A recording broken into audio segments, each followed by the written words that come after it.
Welcome back to another episode of Rock Boys Football Monday afternoon. The Michigan commitment sweatshirt comes back on again. At this point, it's just like another day you wake up in the morning. You're just expecting another commitment for this Michigan program. Four-star defensive back Andre Clark committing to Michigan. Here's where I'll start with Andre Clark. Not only a really good football player, really good fit within this Michigan defense as well. Now, is he as flashy of a name as a guy like Titan Davis or a guy like Carter Meadows? No, he's not. This is a guy that fits what Michigan wants to do on the defensive side of the football. And what do I mean by that? Versatility. You turn on the junior year film for Andre Clark and say he's playing every single position in the back end at the high school ranks. Boundary cornerback, I think he has the ability to stick out as a boundary cornerback for Michigan over the next couple of years. Tremendous ability as a safety as well. And here's why I love him so much as a safety is number one, the ball skills, the range, and the instincts. Like playing a center field safety role, kind of eyes on the quarterback and just see ball, get ball. Andre Clark thrives in that situation.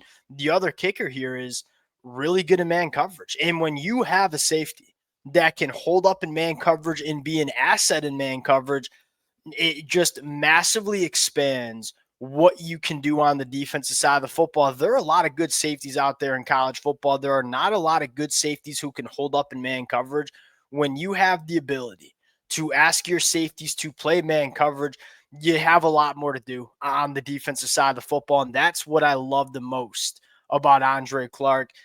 It is something that I appreciate so much about Michigan is, hey, well, not only are they going out and getting guys like Titan Davis and Carter Meadows, Andrew Babalola, Bryce Underwood, they are landing high-profile guys, but they are sticking to the process of, hey, we want good football players, but we ain't going to go out and star chase. We're going to get guys that are good football players that fit what we want to do. And if there's one thing we learned with Wink Martindale, Lamar Morgan in this defense, if you're going to play in the secondary, you got to be versatile. You got to be able to do multiple different things. Think about a guy like Zeke Berry playing at nickel, then working out to the boundary. Think about Mason Curtis, like the ultimate chess piece for Michigan in the secondary. You say similar things about Andre Clark because there's not really a thing that you can't ask Andre Clark to do. I love that Michigan signing high-profile guys, consistent blue-chip talent coming into this program, but continuing to stick to we got to prioritize fits. Man, that's the recipe, in my opinion, to building national championship caliber rosters. Fired up to get into Andre Clark. Talk about, hey, where is Michigan going in the 2026 cycle? Because like we've been saying the last couple of days, Michigan ain't done. In fact, they are far from being done over the next couple of days. Fired up to get into. Appreciate you guys. To the Michigan fans, many of y'all know I'm a Michigan fan myself. I've had a blast talking this program really the last couple of months, but especially the last couple of days and weeks. Cannot thank you guys enough for rocking with it. If y'all do enjoy the content, consider subscribing to the channel. This Michigan commitment sweatshirt, it ain't going anywhere. Blocking out my July 4th holiday to talk about Michigan commitments because they ain't nothing I'd rather be doing. Appreciate you guys. Without further ado, Andre Clark. Again, I think it starts with versatility, and Andre Clark's kind of an interesting one because there's not a ton of athletic profile metrics outside of the football field that I could find. Normally, when you're talking about defensive backs, you have, a basketball background or mostly a track and field background, and you can point to certain athletic metrics and profiles to really back it up. You don't have that outside sport context for Andre Clark is probably the best way to put it. When you turn on the film, you don't really have question marks in terms of how good of an athlete he is. He comfortably runs with any wide receiver down the football field. He appears to have some serious length in the arms. I think the short area quickness is very good. The ball skills are certainly good. He's a two-way player at the high school ranks. There's maybe limited information in terms of what the long speed is and how long the arms are. You turn on the film and you very quickly realize there's a reason this kid is a top 200 nationally ranked prospect because he is a very, very capable athlete, whether it's as a boundary cornerback, whether it's at the safety position. going into where Michigan sits, because at least in my opinion, this is the most fun conversation to have. Is all right. What's next for Michigan? I first want to start with this.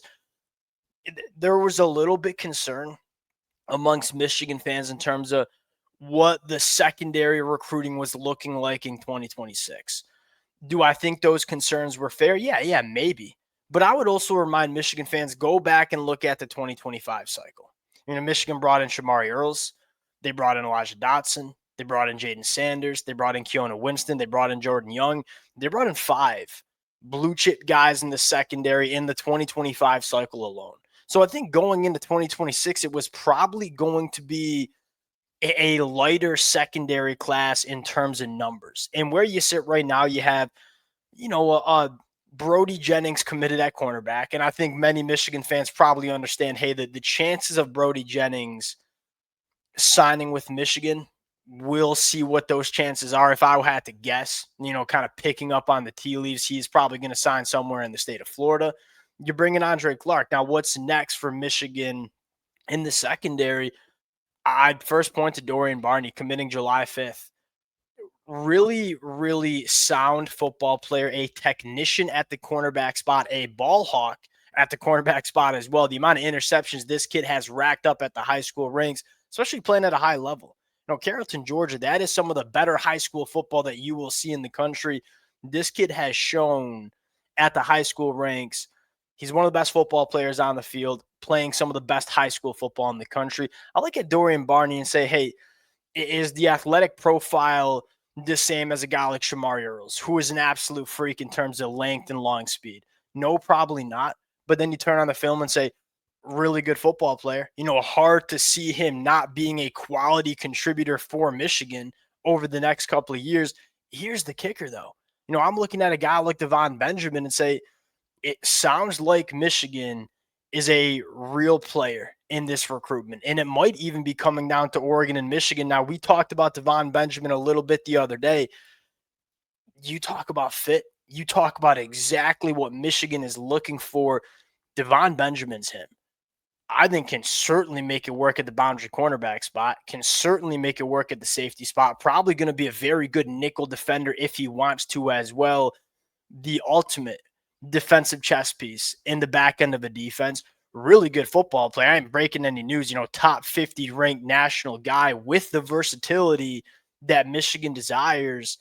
A couple of days ago, we were maybe a little bit concerned about what was going on in the secondary in the 2026 class. You fast forward to Monday afternoon, the commitment of Andre Clark, trending for Dorian Barney, certainly being in it for Devon Benjamin. Say, hey, all of a sudden, we're looking at this 2026 cycle and say it could be pretty dang good in the secondary as well. And, Michigan doesn't need to go out and sign 6 guys in the secondary in 2026 because they landed so many in the 2025 cycle. But if it can be just 4 really quality football players, you feel good about where the secondary is going for Michigan over the next couple of years. And I'll probably say this. Look, I ain't concerned about Lamar Morgan. There's one coach, Lou Esposito, Lamar Morgan. They are flexing their muscles in terms of what they can do as not only player developers. I thought they both did a very good job in 2024 in terms of what they were putting out on the football field. What they're doing on the recruiting trail, it's good. You trust it. And when you have good talent coming into your program with coaches that you trust to develop that talent, that's the recipe that we're all looking for. Michigan had always been good at developing players, as evident of a 2023 national championship. I think for a lot of us Michigan fans, we're looking at, hey, can we just ramp up the quality of athlete that we bring into this program? Michigan's doing that. Now, outside of the secondary, who to keep your eyes on, I continue to look at the wide receiver position. Travis Johnson committing July 4th, July 3rd, July 4th.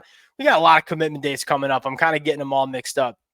Travis Johnson committing this week, as well as Calvin Russell committing July 5th. You go 2 for 2 with those wide receivers. That's the best class that Michigan has brought in at the wide receiver position in a very, very long time. Here's the interesting part that I'm hearing about Calvin Russell, and that is Dusty May, Michigan's basketball coach, and I ain't a massive basketball guy, but I'll follow Michigan basketball. He's been recruiting Calvin Russell since he was at FAU, when Calvin Russell was a middle schooler. And so that relationship in terms of acquiring a talent like Calvin Russell is certainly playing a part in Michigan's chances. Calvin Russell went from weren't even sure we were going to get an official visit from him to, oh, hey, we're going to get an official visit from Calvin Russell. We'll see how it goes, to, hey, he took his visit, not really sure where Michigan stands, to, it sounds like Michigan might be trending for Calvin Russell. And that is a kind of football player that we just haven't brought in at the wide receiver position very often over the last couple of years. And quite frankly, you can say that for Zion Robinson too, and Travis Johnson, two of which are really good football players in my opinion as well. The pieces are coming together for Michigan. And I don't think it's crazy to say, hey, this could be, we saw Michigan sign a damn good class in 2025. I don't think it's crazy to say it could even be better for Michigan in the 2026 cycle. We'll see how it plays out. A lot of buzz, a lot of momentum around this football program. Appreciate you guys rocking with it. If y'all do enjoy the content, consider subscribing to the channel. We will continue to break down these commitments as they roll in. Appreciate you guys. We'll talk to y'all later. Peace.